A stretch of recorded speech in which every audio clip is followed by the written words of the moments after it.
The lesson for today is the basic accounting equation. The basic accounting equation is fundamental in studying accounting. To start off, assets represents the left-hand side of the equation. Assets are the resources owned by the business. Example of these are cash, accounts receivables, property, plant and equipments, inventories, and intangible assets. In layman's term, assets, yun ay pagmamayari ng isang kumpanya. On the other hand, liabilities and equity represent the right-hand side.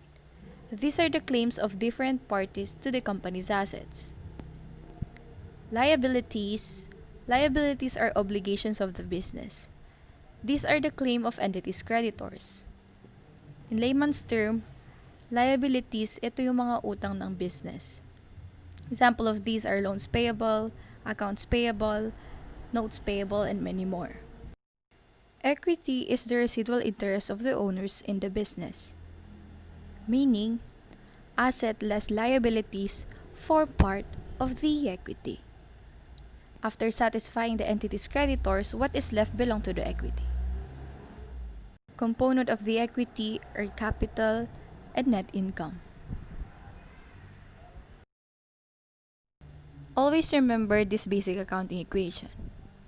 And also, this is always balanced. It means that in every transaction, the accounting equation is always equal. The total asset always equate to the total liabilities and equity. To understand more, let's have some sample problems. On January 1, Ana Reyes, which is the owner, invested 800,000 cash and an equipment amounting to 200,000. So, tignan natin kung ano yung effect ito sa accounting equation. So, since the owner invested 800 cash, addition to sa asset natin na cash. And also, nag-invest siya ng equipment of 200,000. Cash and equipment are both under the assets. Ang counterpart neto sa right-hand side of the equation is under the equity, which is the R capital. Investment of the owner belongs to the capital or the equity of the business. Next transaction, on January 2, Reyes borrowed 400,000 cash from a bank. So, it is a borrowing.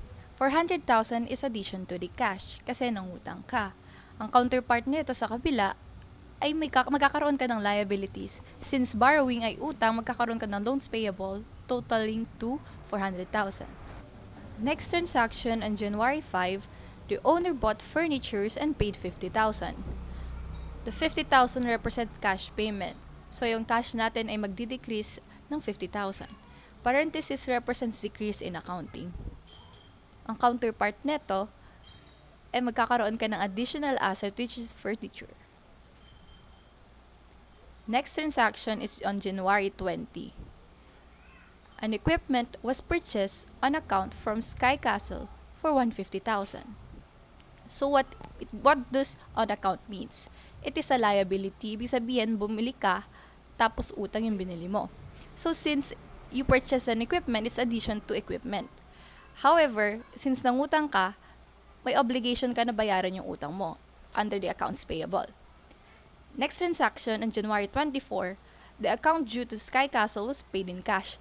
So yung tinutukoy dito is yung transaction na nangyari noong January 20. So since nangutang ka ng 150,000, on January 24, binayaran mo na yung utang mo na yon. Since there's a payment, mababawasan yung cash mo ng 150,000. Kaya sa cash, nagbawas. On the other hand, yung accounts payable mo na 150,000 na inutang mo, mababayaran na siya, kaya mababawasan nyo ng 150,000. Now we're down to the last transaction. On January 28, Reyes made a cash withdrawal of 10,000 for personal use. Since there's a cash withdrawal, mababawasan ulit yung cash mo by 10,000. On the other hand, cash withdrawal represents a decrease in equity. So our drawings is a reduction sa equity. So now we're going to total the assets, liabilities, and equity para mapatunayan natin if the accounting equation is always balanced. Under the cash, 800,000 plus 400,000 less 50,000 less 150,000 less 10,000 equals to 990,000. And the equipment, 200,000 plus 150,000 equals to 350,000.